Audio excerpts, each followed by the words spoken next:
Good afternoon, everyone. Thank you for joining us today from Australia and Hong Kong. I hope everyone is keeping well.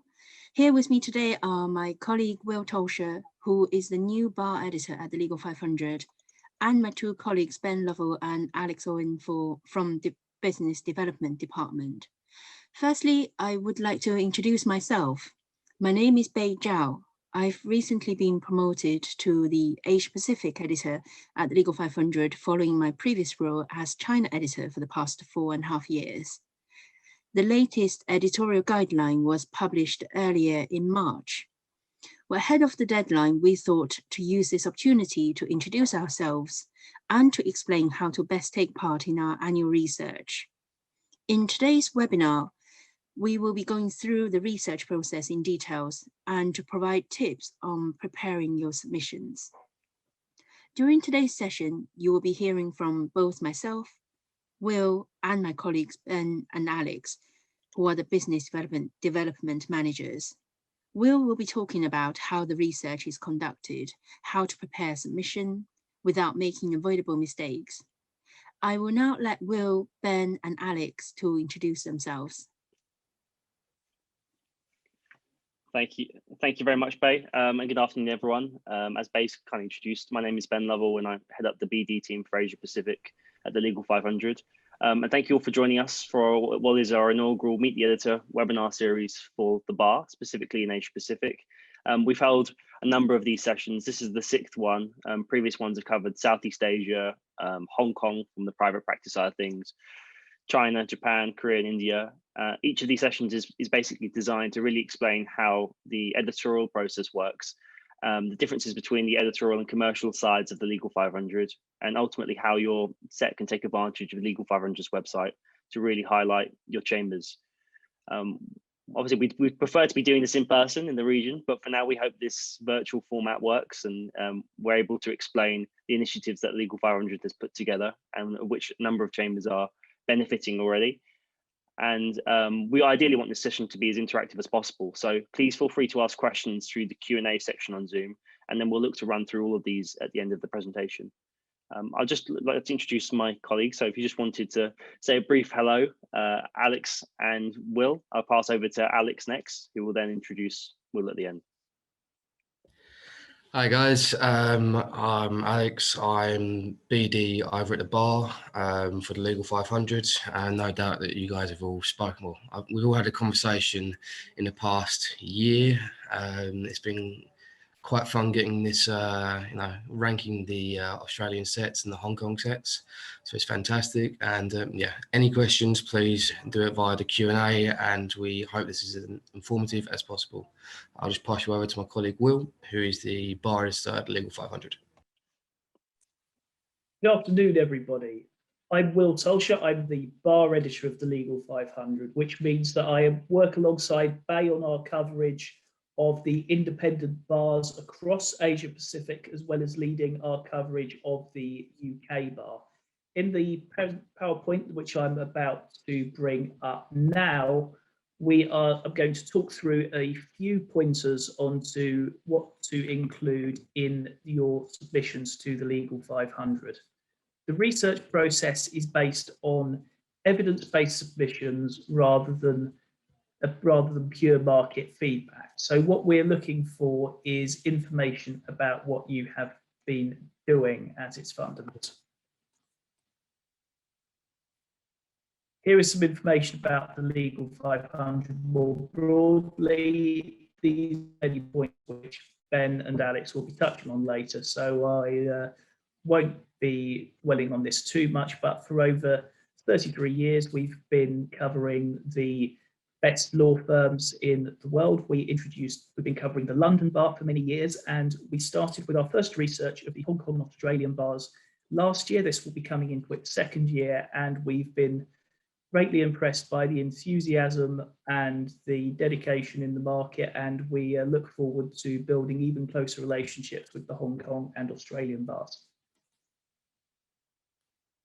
Here's the front page of www.legal500.com if you are not familiar with its initial graphic there for the launch of the Asia Pacific 2021 guide earlier this year.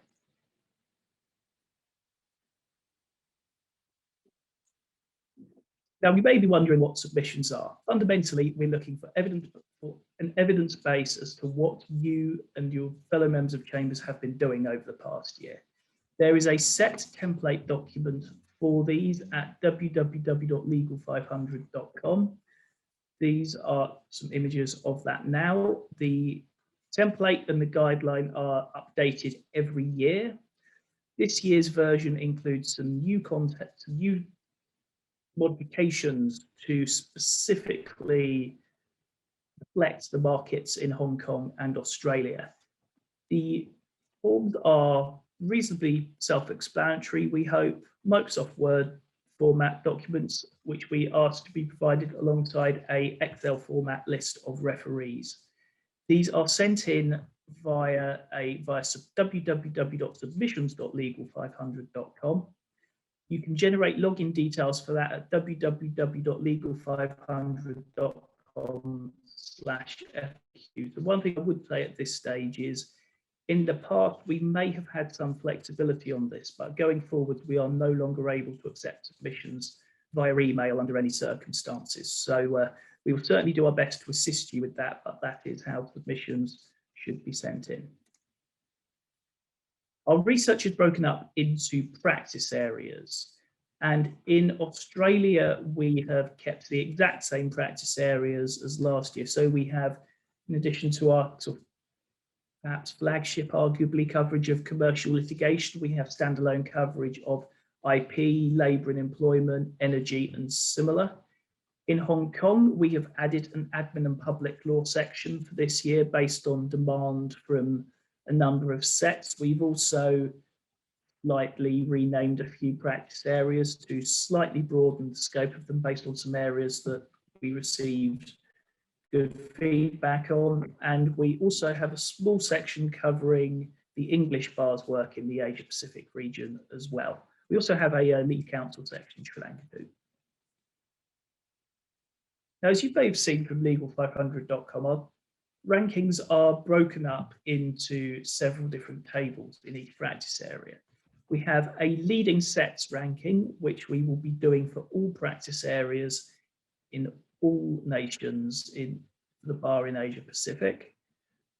We have individual rankings of leading juniors and leading silks, plus new silk and also rising stars, who for our purpose are 2014 called and more junior. So we are aware that there is much great talent in both jurisdictions at an early stage in their career, and we would very much like to recognise them in that section. And by call, we're referring to the first qualification that they received rather than necessarily called to the bar if they're practicing in multiple jurisdictions.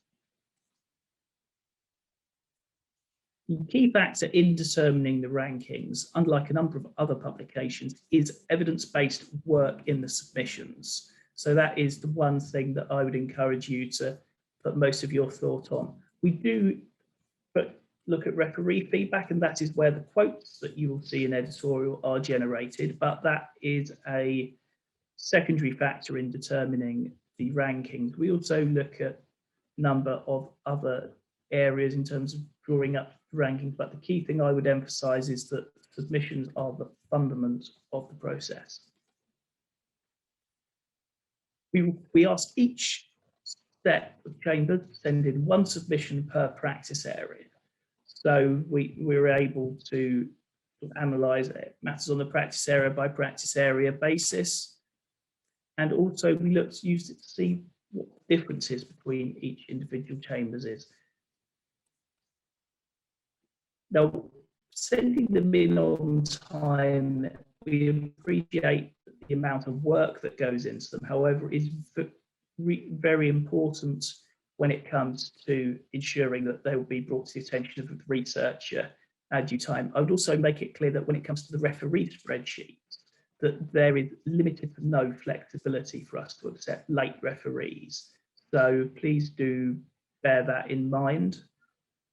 Also, modifications to the submission template structure can cause difficulties, so I'd strongly discourage you from doing that. And also, we ask each individual barrister to provide up to 5 work highlights, so please do that so we can see a full breadth of your practice. The referee spreadsheets are an important part of the research process in terms of identifying the quotes that are provided, which are certainly a key value add to many sets participation in the Legal 500. They form a great thing to use in marketing materials.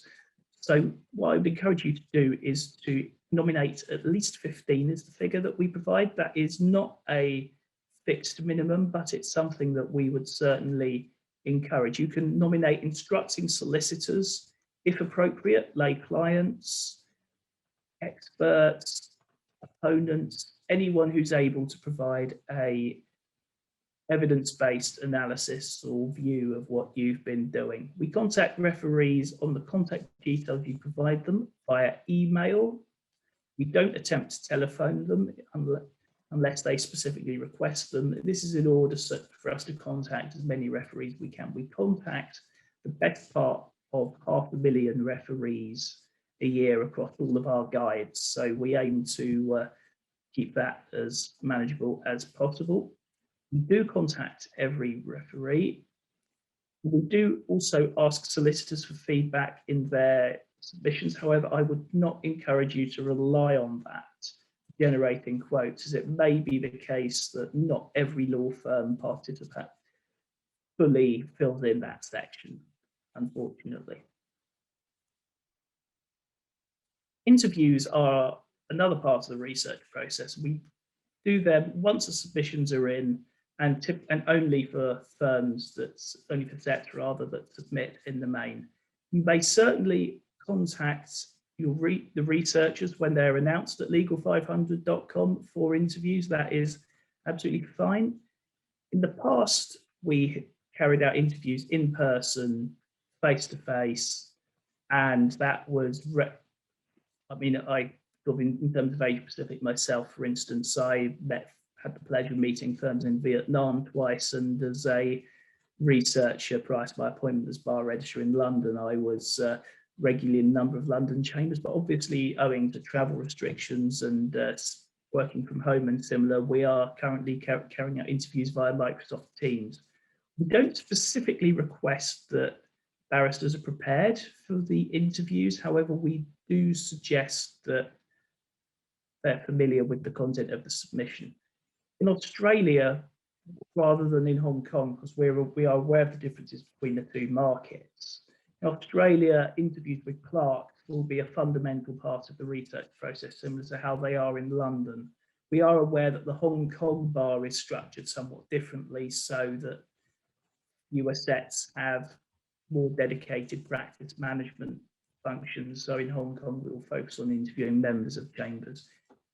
You certainly may discuss information in interviews on a confidential basis, and anything you say on that basis will be treated as confidential.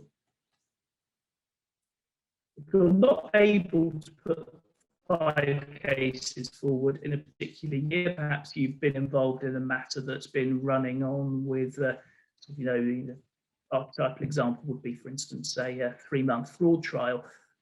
Please just mention that in a submission as to why you've not been able to do that, and sort of mention a particular matter has been particularly lengthy, and we'll certainly bear that in mind. Likewise, if you've been off on parental leave or similar, please just mention that in a submission and we'll protect your rankings. It's as simple as that. The exact same policy that we apply for law firms and the exact same policy that we apply to the London Bar. It really is as simple as that.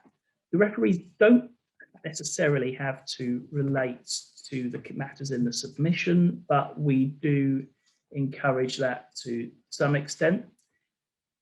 If your work is marked as confidential, we would say that it should, if you mark the work as confidential, it will stay confidential. It's as simple as that. And if you do move chambers, or perhaps move from the bar within to a law firm or vice versa, we certainly aim to move over bar rankings, because individual bar rankings are rankings of individuals, And for individuals that move between the bar and law firms, we do aim to consider them for consider keeping them, so keep those rankings protected if we can. Now, I don't have any further slides to run through, so thank you very much for paying attention. I will be involved in the Q&A part of the presentation at the end. Now I'll hand over to my colleague Ben Lovell, who will be able to talk about the commercial side of the legal. Thank you very much, Will. I think there's a couple of questions that have come through already. I think the most frequent one we get asked from both sides of Legal 500 is why ultimately should I be involved? Why should I submit in the first place, Will? So if a barrister chambers has never really interacted with the Legal 500 before, may have heard of our name from the law firm rankings, why do you think, Will, a chambers should now provide the submission? The Legal 500 this is our second year covering the Hong Kong and Australian bars. We do appreciate that we are sort of relatively new to those jurisdictions from the bar perspective. However, similar to in London, we are aware of the growing use of legal directories in the choice of counsel, if not necessarily when initially deciding who to instruct, but to cross-check any sort of final decisions and to sort of justify them. We're aware of the number of cross-jurisdictional matters where advice from counsel is perhaps an alternative on disputes, including on the direct access basis. I mean, obviously I'm aware that direct access is a different matter on a jurisdiction by jurisdiction basis, but the Legal 500 has proved very invaluable to those who have been particularly interested in that stream of work, in addition to the more traditional reasons for participating in legal directory research. And obviously the Legal 500 has been around for over 30 years now, some substantial amount of time. So why now? Why are we now recognising the bar for Hong Kong and Australia? We added the Hong Kong and Australia bars last year because we're aware of the growing number of interesting commercial matters that are coming through in both jurisdictions. I mean, perhaps it may well have been long overdue. We've been covering the solicitor side of the market in both Hong Kong and Australia, and the bar, we felt that we weren't necessarily giving the bar the recognition that they deserve, and this is part of the Legal 500's broad, deep commitment to both the Hong Kong and Greater China markets, as well as Australia too. Okay, fantastic. And so the next rankings editions, when are they set to launch? The research for the upcoming rankings will be taking place in the summer, and we will be hopefully releasing the rankings around the new year. Fantastic. Well, I'm just going to share my screen now, and we'll just cover some of the business development commercial sides of the Legal 500. Hopefully you can all see that coming through now. Just going to share this. Bear with me 1 second. Okay, perfect. So from the commercial side of things at the Legal 500, what we're going to be covering today is how you can immediately provide some visibility to promote your chambers, to promote your set. So myself and Alex will just run through a couple of different options that are available throughout the year to really benefit from the views that are coming onto the Legal 500. So today we're going to be covering placing a profile listing, potentially co-hosting a webinar, very optimistically looking at sponsoring a Legal 500 event in 2050 or whenever we can next host an event format, hopefully a lot sooner than that. Potentially contributing some articles and some chapters, but essentially any way in which you can promote your set, your chambers, the team, any hires, to give yourselves the best chance of winning new business, winning new clients, which ultimately is the point of the Legal 500, to provide that market research, some active validation, but to win new business really. And that's why we've been going for 30 plus years and ranking and recognizing the best law firms, the best chambers, the whole of a legal fraternity essentially. So who uses the Legal 500 and where are they coming from? We basically conduct a readership survey each year, which gives us a better understanding of how many page visits Legal 500 benefits from, just what companies they're coming from, and so that we can then tailor our services to ensure that they meet the needs of those individuals and those groups. And ultimately, I think that's just a follow up from while Will was sort of stating the reasons for providing a submission and being ranked. We're the most used, most read legal directory out there. So for a chambers that wants to win new work or win more work internationally, or to boost your profile, then we're getting over 5.1 million page views per year, 16.8 million page impressions coming through. It's a very well read, very well viewed site, and the most relevant place to highlight yourselves, to place advertising essentially, to increase the chances of work that you're receiving from. I'm just going to pass on to Alex, who is just going to run through some of the options that we have, and the most standard one being the commercial profile package. So Alex, if I just pass on to yourself. Hi guys, so we essentially have a profile package, and we only have one package. It's not you buy this and here's lots of extras that you have to buy afterwards.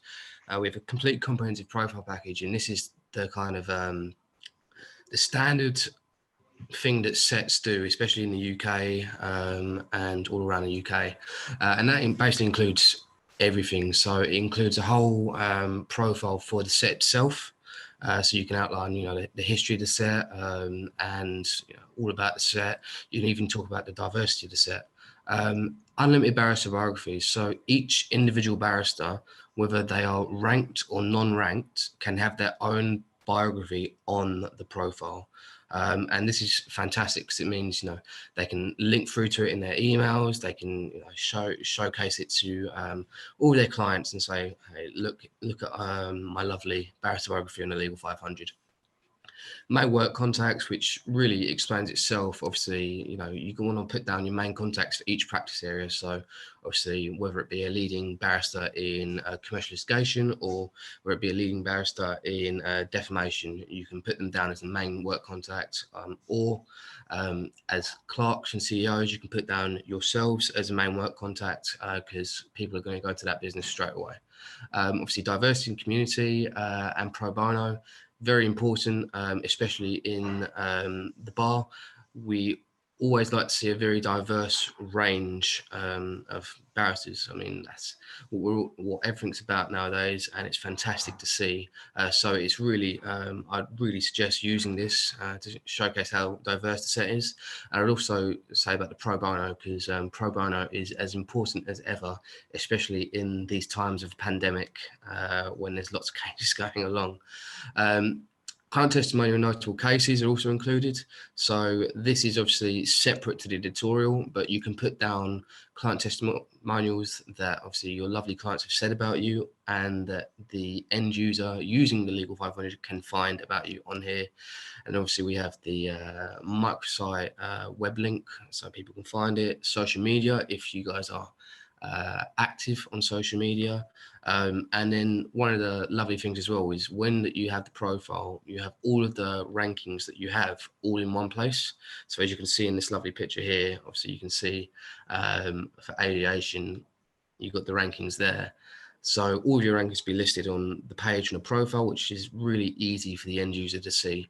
And then obviously we've got historical data, which lets you see all the rankings from 2008 to present, and an international capabilities tab. So if you guys are active in the international markets, so I know obviously with Hong Kong and Australia, you guys are active across Asia Pacific. So it's really something where you can showcase your real international presence. Just further going on the profile package, it is incredibly important to have a profile, in my belief, but then again, I would be saying that. But honestly, it is very important. Lots of end users are always trying to find this information. It's really easy of access. So when I'm on a Legal 500, I can go and find you if I go into the Asia Pacific rankings and so forth. But it's so much easier if I can just type in your name, the barrister's name, the practice area, or that. It's a generalized search box on the Legal 500. So you can type in absolutely anything and it will come up with a relevant person or set or practice area. So it's that, and also with the rankings, it'll be hyperlinked so it can click through. And with those lovely logos that you guys get every time that the rankings are released, that can be hyperlinked to the profile, so dual compatibility. We are, as Ben mentioned, we are the legal directory out there. We are probably the most, well, we're not probably, we are the most read legal directory out there. And just to say, this year, during this whole pandemic business, our traffic and viewership has been absolutely off the scales, whether that be because everyone needs a lawyer or a barrister, or whether it be that they have more time to dedicate to looking at Legal 500. We are the most viewed legal referral platform, so our SEO is fantastic. So with the profile, that really complements SEO. So 9 times out of 10, we are the first independent search result on Google when typing in a generalized search term. The same with Baidu and Yahoo. And we do have analytics for the profile, so we can see on analytics how many people have been going to the profile, how many people have clicked through to your website from the profile. We can even see how many people have sent an email from the profile to yourself. So it is very important. It's a fantastic business development tool. It's even, if looking to win over new barristers or new, not only just new clients, new barristers, new juniors, it is pretty invaluable because they can see you, they can see your rankings, they can see how well placed you are in the market through the profile of Legal 500, and it may turn some heads. So Alex, the classic question I think we receive is from Chambers is, our Chambers have been going around, it's been around for a long time. Obviously, we're very well known. Why should we now look to place a profile, and what's the process?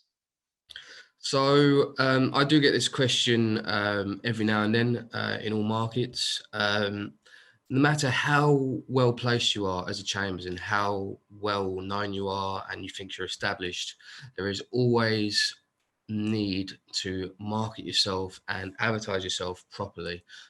You never want to be complacent at the top. So you always want to be showing that you are the set. You always want to be showing to people that here we are, this is what we're doing, and this is how great we are. And this is what you want to be showcasing all the time, especially with these rankings. You want people to see them, you want to shout about them. Obviously, I saw on LinkedIn this year when we launched for the first time, there were lovely, lots of lovely posts from everyone around Hong Kong and Australia. So you're showcasing the fact that you're proud to be ranked. You want to be doing that on the profile as well, so people can see, click through and find all that information in one place.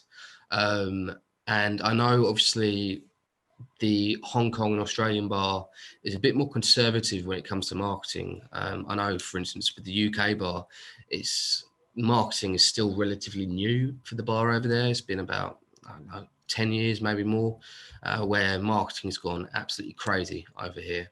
But times do change. We've got lots of forward-thinking young barristers coming up, and they know that marketing themselves is the best way for themselves to gain renown and to win new business, and to make a name for themselves out there. So it is incredibly important, not only for your QCs, your SCs, and your leading silks who are well known within the industry, but also for your junior barristers who are wanting to make a bigger name for themselves. I guess the other question that comes through quite frequently is, do we have to wait until January to the next rankings launch to place a profile, or can that be done sooner than that, Alex?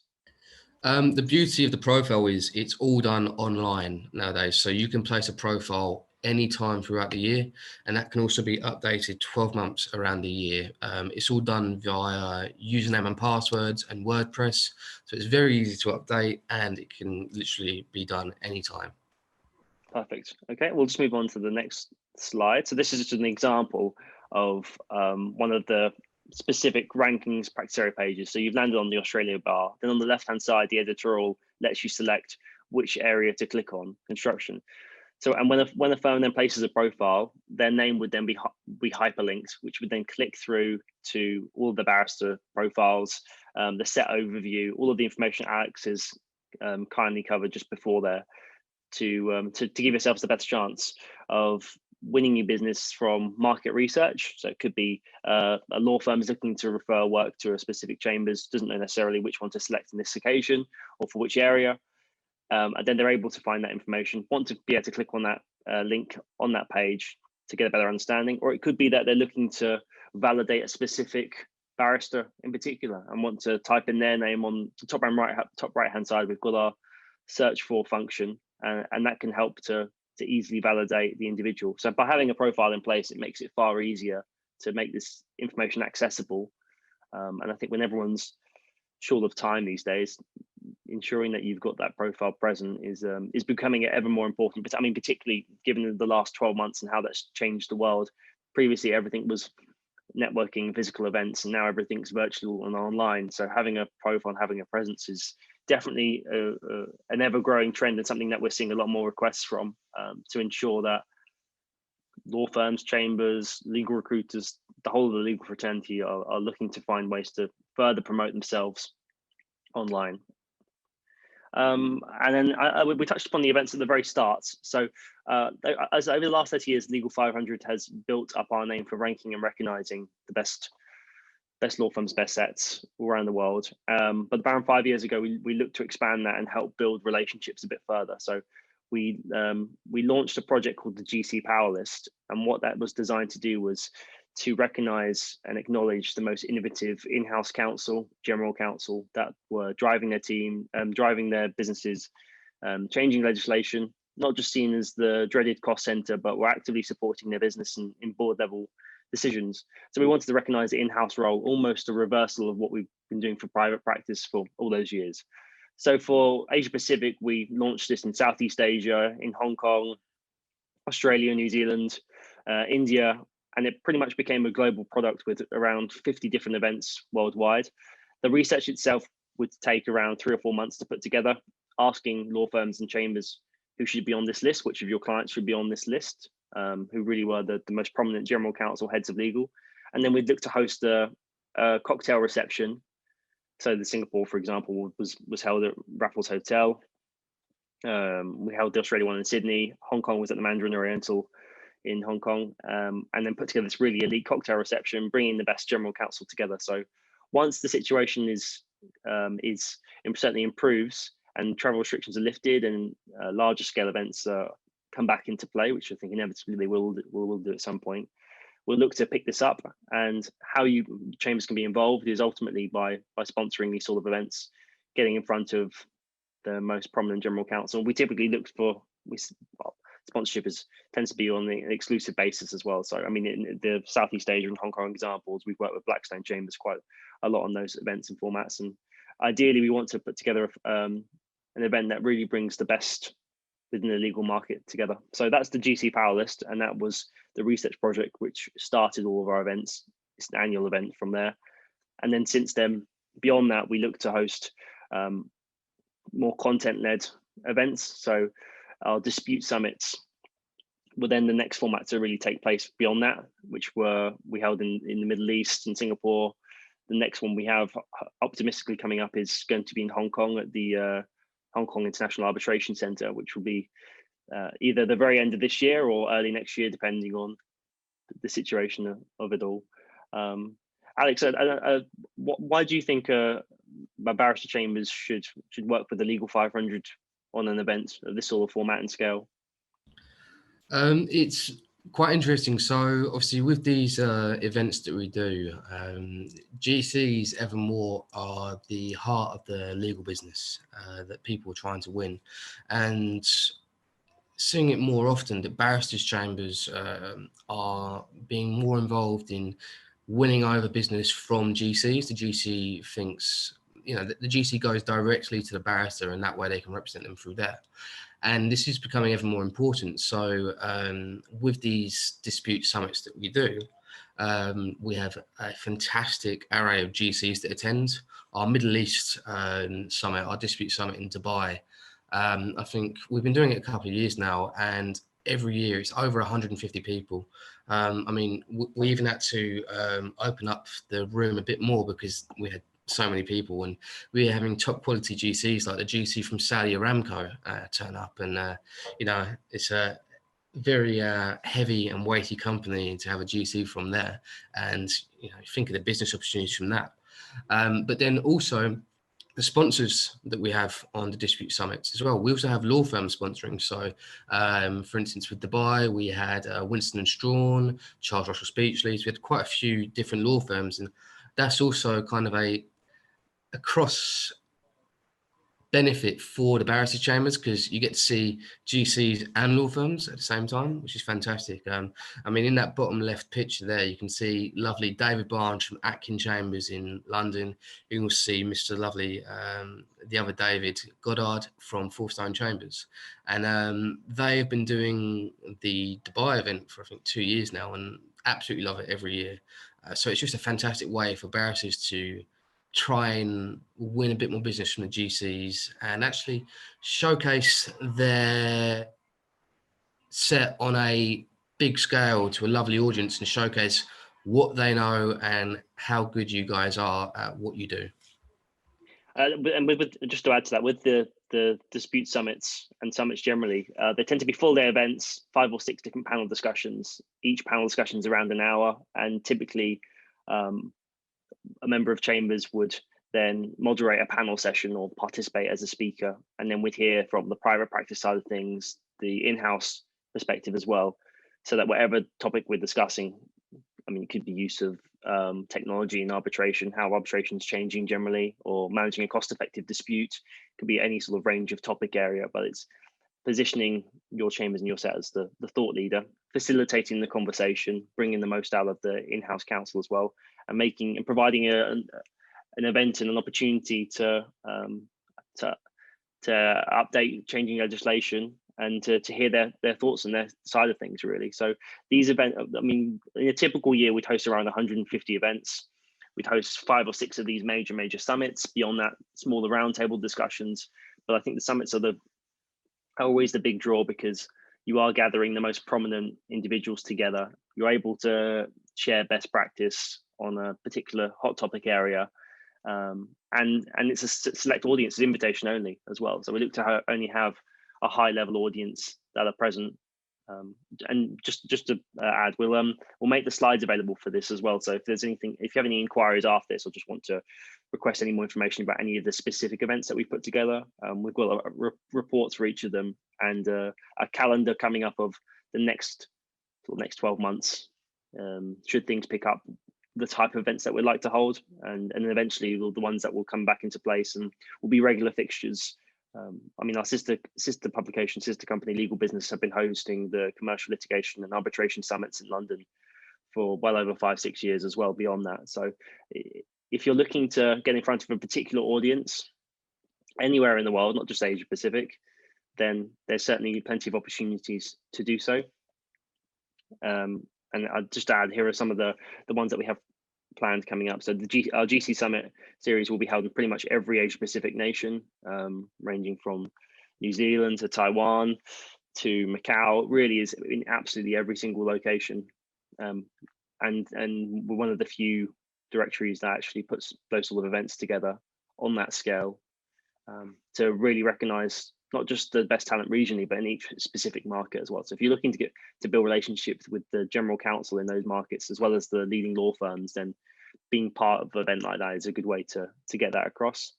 And then, as I said, the next Asia Pacific Dispute Summit, we've got one in Hong Kong coming up, hopefully the end of this year, and then in Singapore in 2022. And there'll be panel events and full day event followed by a cocktail reception.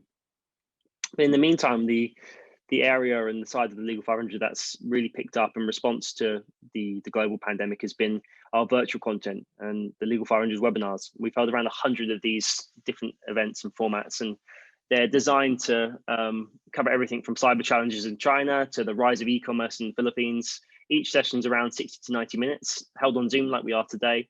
And then there's the on-demand recording, also like we're doing today, which we made available to view after. A number of different barrister chambers have actually gone in touch with us quite recently to see if they can host a discussion and put together an event in itself.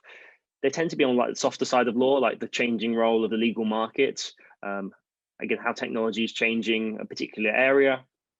We've held some specifically on dispute resolution, investigation work as well. That's been a really popular trend. And how it works is if there's a webinar that you're looking to host yourselves, but you want to benefit from more views and look to benefit from the people that are coming onto the Legal 500's website and the contacts we've built up over the years, then there's an opportunity to partner with us on any of these sort of events and projects. So an example of one that we have coming up on the 5th of May, so not too far away now, is a Future of Law and Business in Hong Kong, which we're co-partnering with Haldane for, but we've got a really good lineup of speakers there, as you can see. So you're welcome to register for that. We definitely encourage that, just to see the format as well, see how it all works, as well as the discussion that's going to be held with a really strong lineup of speakers. Typically, the Legal 500 will source speakers for these events as well. So we'd work with one Chambers or the head of BD area Chambers, and then look to put together a discussion that's going to cover the key points that you want to, and then we could either moderate it ourselves or look for an expert moderator. So in this example, Cliff Bull of the South China Morning Post will be moderating this specific session. Okay, I think that concludes my side of the business development of the Legal 500's Asia Pacific Guide. I think I'm just going to briefly pass back to Will, if I may, who may just have some further remarks, and then what we'll do after is, because I see we've got a fair few questions that have come through. Beyond that, what we'll do is we'll go to the questions after, and if you've got any more that you want to write in now, please feel free to use the Zoom Q&A function. So I'll just pass back to Will if you've got any further remarks. Thank you very much. Now I see that a number of questions have come in through the Q&A box, and thank you very much for that. Please submit any further ones you do have about our research process, which of course is separate but complementary to the commercial matters that Ben and Alex have provided you a brief introduction to. The first question I see that is in terms of the definition of rising stars in the guide. Let me just bring up the slide deck again. Apologies. Now, what I would say there is, I was asked if it was 2014 called or 2014 called and more junior. My apologies, it is 2014 called and more junior. We don't have a specific set minimum. Typically, we would look for sort of perhaps 2 to 3 years experience in practice as a minimum for consideration in rising stars, but it really is a way for us to recognise that next generation of talent coming through, and we look forward to seeing candidates for that. Also, one question that has come up several times is the nature of the Hong Kong bar's work with individuals rather than perhaps the more centralised chambers model that you would see in other jurisdictions. You certainly may submit as an individual, and we would encourage anyone to submit. The more information we have, the better. We would prefer, if at all possible, if sets sent in their submissions collectively in one document, in one spreadsheet, but we appreciate that that cannot always happen. So we would accept the submissions coming from individual through the process that I've mentioned, but we certainly look forward to seeing from the full range of individuals at the Hong Kong bar, and we are aware that the same as principle applies in all jurisdictions, that the size of a chambers will not affect an individual's prospect of ranking. A entirely sole practitioner who's not part of a chambers may well can get a very high individual ranking on the basis of their work and their work alone, bearing in mind that is what we are looking for in our individual rankings. If you are submitting as an individual member of a chambers and no other members of chambers are submitting, you may include some information about chambers. You may wish to leave those field on the template blank. That information will be helpful, but we are looking at you. We're looking at the information that we are provided with. So there's no standalone template, but if there are any particular areas of the template that are completely irrelevant to you, please feel free to leave them blank. If you are a large chambers that is able to send in your submissions in one document, we would strongly encourage you to do so, but that should not detract from the fact that we will look at your submissions if you're not able to do that. And in terms of the question about there being 15 referees, that is, again, focusing on the fact we are looking at individuals in our bar ranking. That is per individual. However, that is an aspiration, not a minimum. We aim to ensure that referees do provide feedback. So we would say that if you get less than 50, if you nominate less than 15 referees, I would encourage you to ensure, by following up with them once the research starts, that that they are aware that the research is underway and that they are informed that the message would have come from editorial@legal500.com and that it's sort of clicking on the link, that it's simple and similar to that. I've got a question here regarding the number of matters that may be included in the submission. For bar submissions, it's typically 5 work highlights per barrister per practice area. We do have a completely separate research process for law firms. There it's 20, but that is obviously reflect the fact that in our law firm research, we are researching teams, and in our bar research, we are researching individuals first. So for bar research, it is 5 per individual per practice area. Okay, so thank you very much, Will. We've got a couple more questions that have come through as well. The first one, I think, is probably best suited if it goes to Alex. And the question is, when we're ranked on the Legal 500, is there any badge or way that we can highlight this in marketing our chambers? Yep, of course. So when you are ranked in the Legal 500, you will be sent over logos. So these logos correspond to where you're ranked, who's ranked, whether it be individual barristers and that. And this can all be promoted, obviously, by a profile. So sets can have their own profile as a whole, and a set profile includes unlimited barrister biographies, as mentioned, for all barristers. However, I do understand and I do recognise that all barristers in themselves are sole practitioners, and they kind of just work from chambers and so forth. So whether it be that a barrister is a sole practitioner, they can technically have their own sole practitioner profile, but I would recommend that SET's profile as a whole, because that way everyone can have their own biography and be seen as where you are a barrister as, really. Okay, great. And the next question we've got that's just come through now is, what is the #1 mistake that either barrister chambers or law firms make in their editorial submissions? So I wondered if, Will, you could share that from the chambers side, barrister chamber side, and Bay, maybe you can share that from a law firm side, just because I've noted that we've got a couple of law firms that are also viewing the session at the moment as well.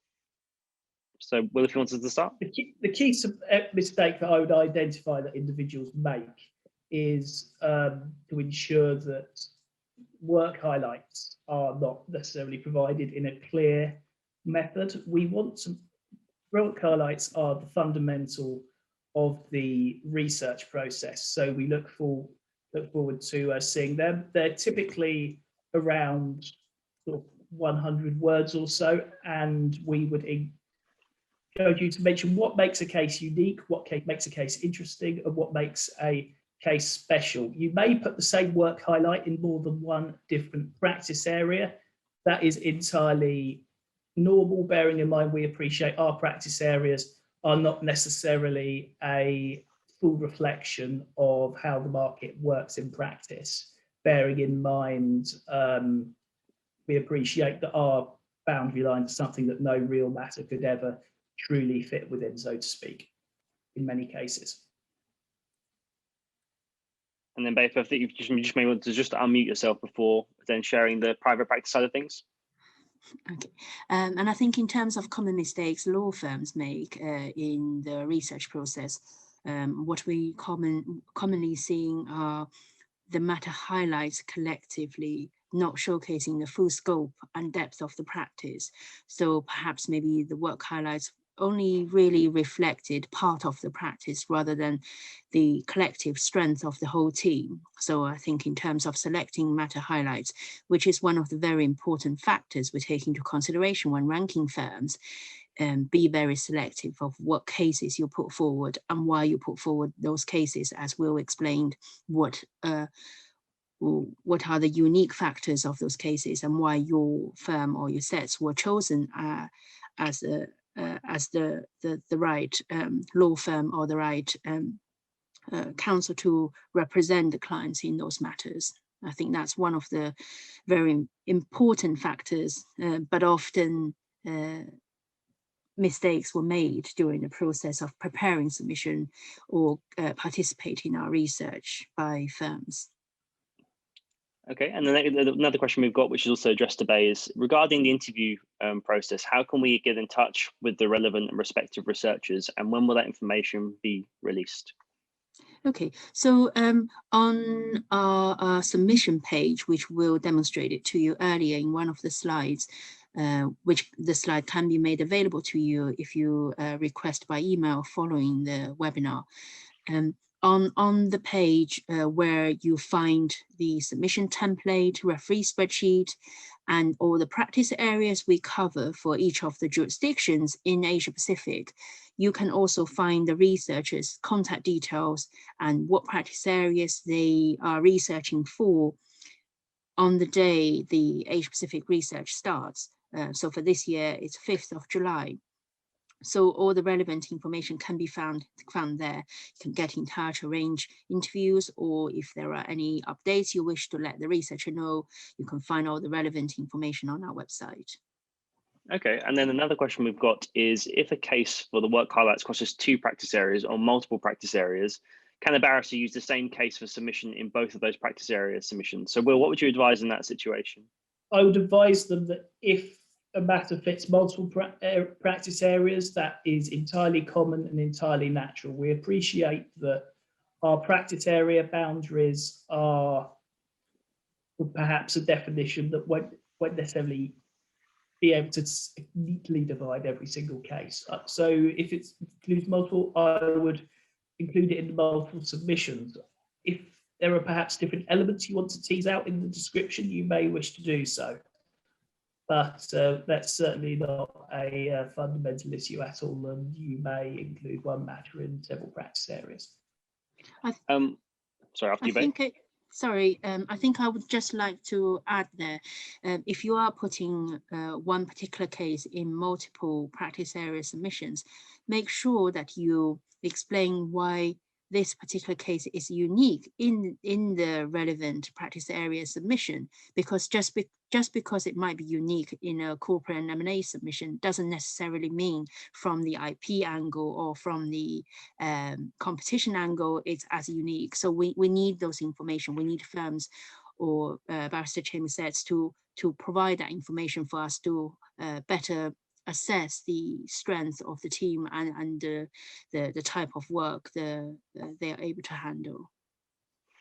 And we've got a number of barristers that are watching the session as well that have asked, is there a specific template for a barrister to submit as an individual, or is it only open for the chambers to submit on the barrister's behalf?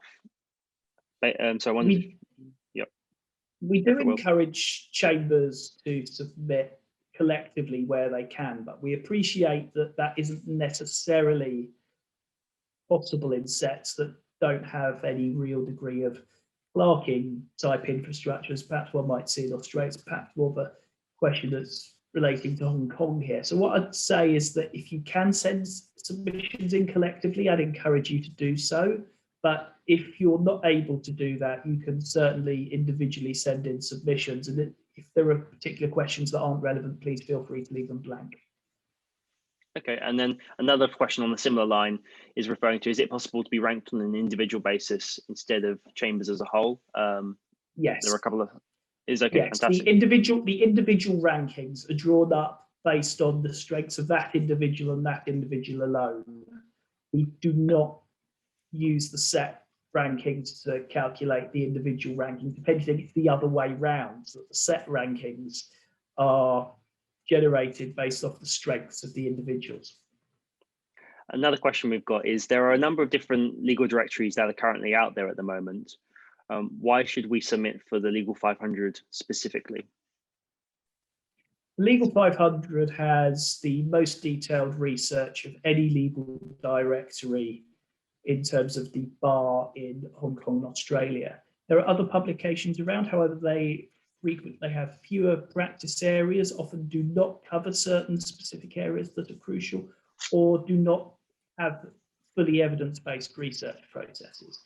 We are using fundamentally the same research process that we do for the London bar with appropriate modifications in Hong Kong and Australia. So it's the same gold standard of research that is applied throughout. Okay, and then just to add to that as a follow-up question, which says, what separates the Legal 500 from Chambers and Partners? I guess that's a common one we get with being the two key directories which law firms and barrister chambers submit for. Alex, did you want to share from the business development side sort of what the Legal 500 are doing? And I guess it's a question that comes up quite a lot in your conversations. So I've spoken to quite a few people in the Australian and Hong Kong bar over the past year, and obviously I've been well informed about the directories that are currently in those markets. So obviously that being Chambers and Partners and Doyle's Guide. And when we really took the decision to start ranking and doing this with Australia and Hong Kong, the common thing I got asked was make sure that the editorial is properly done, and that's what I think Will and the rest of the team did fantastically. So, you know, the difference between Chambers and Partners and the Legal 500 is we're complete separate entities. The Legal 500 is the leading directory. Obviously, there may be other claims out there, but we are the leading directory, and our website traffic is about 2.3 times higher than any of the other directories. That kind of just showcases the strength of the Legal 500.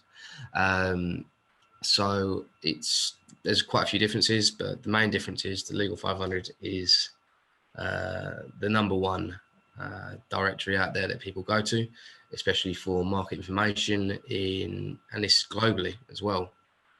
I think, and I'll just add to that as well, from a further business development standpoint, I think it's the GC-led initiatives that we've put together. So the GC Power List, GC Magazine even, these are initiatives that are actively put together. And we have a steering committee of general counsel across Asia Pacific that we're regularly in touch with to find out what are the most pressing areas, pressing concerns. And then from there are able to put together webinar content, put together events, write articles around those. But it's led pretty much from the client, from your potential client, that are our active reference point when developing situations, developing any materials to put together.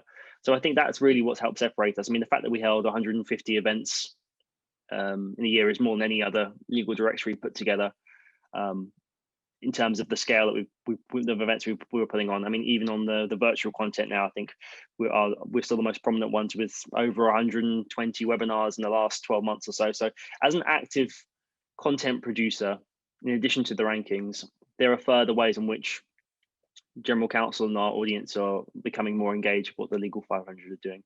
But I wondered if you had any other further thoughts on differences between the Legal 500 and maybe some of our other directory competitors from a research standpoint. I think one of the key point is that we regularly send our researchers out to conduct face-to-face interviews with either solicitor law firms or barrister chamber sets. And in previous years, is very welcomed by either law firms or barrister chamber sets, and we're really eager for the return of that, and we hope that we can travel again soon. And I think, like Ben touched upon earlier, apart from the research, which is the fundamental part of what we do, we also have a range of publications such as GC Power List, such as GC magazine and 500. Through those magazines, through our engagement with the law firms, with the GCs, we are in a great position to understand what GCs are looking for when they're looking to instruct a law firm or instruct a barrister, and we certainly feed that into our research and rank firms or feature firms that are the information what would be useful to the GCs. I don't know, Will, if you have anything to add.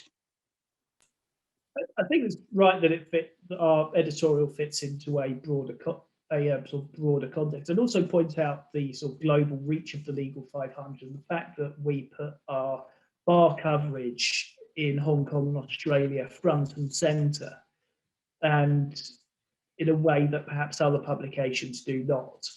It's a fundamental part of our coverage of Hong Kong, Australia now, and we sort of wish to sort of see the bar coverage get that degree of visibility that sort of it perhaps doesn't necessarily have with other publications. Okay, excellent. And then another question we've got, I think this one's probably most likely for Alex. It says, is there any physical awards ceremony or trophy in which we can look to purchase to highlight our specific rankings, either for a specific barrister or for Chambers as a whole? So is anything currently available at the moment, Alex? Yes, we do have trophies which are available for individual barristers and for sets as a whole. That is all available. And award ceremonies, we do award ceremonies, but obviously pandemic at the moment, we can't really do too many. I think Australia isn't letting any of us in for about a year. So hopefully we'll get one of those air bridges like you have with New Zealand, and we can do lovely award ceremonies. I think it's definitely in the pipeline. We were planning to do an Asia Pacific award ceremony in Singapore, like a whole Asia Pacific ceremony put together. But that sadly had to be rescheduled. So, but that's definitely something we want to host and put together. The more celebratory events and physical receptions to host, to recognise both in-house, private practice, chambers as a whole. But for sure, that's definitely in the pipeline. For now, rather than do virtual ceremonies, we preferred to provide that accolade trophy that Alex mentioned, which can be ordered for offices, and then when everything else opens up, then more realistically we'll look to host a grander ceremony itself. We've got a couple of more questions, a few final questions, conscious of time as well. But one from an editorial standpoint is, if a case lasted for a number of years, but it only had a number of applications in the year of research, while there were some more substantial applications in the years before, do you regard such a case as relevant for consideration? So what would you say to that, Will? I'd say the answer to that is yes. We appreciate that many matters last for several years, and several matters can be a case that is effectively the bulk of a barrister's practice for a multi-year period. All I would say is just make it clear in each year's submission what has gone on in that individual year, and we're certainly interested to sort of see those who've been doing these legacy cases, but we appreciate that they are very much a feature. And then there's a follow-up question, which you may have slightly covered there, but we'll just read out in case it brings any other further questions from the audience as well. It says, following from the above question, if the trial is completed over a year ago, but the judgment has only been released in the year of research, is such a case still relevant for consideration? Yes, it is. We look for work that had sort of any feature of it within the year of research. Fantastic. I think really they're all the questions that we have so far. So thank you all for taking the time out of your schedules to view this session. I'm going to pass back over to Will to see if you've got any further closing remarks at all, and then we'll make this video specifically. Please get in touch with any of the four of us, and we'll be happy to help. But I'll now pass back to Will. Yes, thank you all very much for taking the time to listen to us today. We look forward to hearing from the Hong Kong and Australian bars over the upcoming round of research. If you have any questions about the research process that you perhaps think of later or didn't want to raise on this forum, please directly get in touch with me. Please feel free to do so, and we'll do our best to assist. In the meantime, we hope you'll stay safe and well, and we look forward to hearing from you. Thank you very much. Hope you have a good day. Thank you. Bye-bye. Thank you very much. Bye.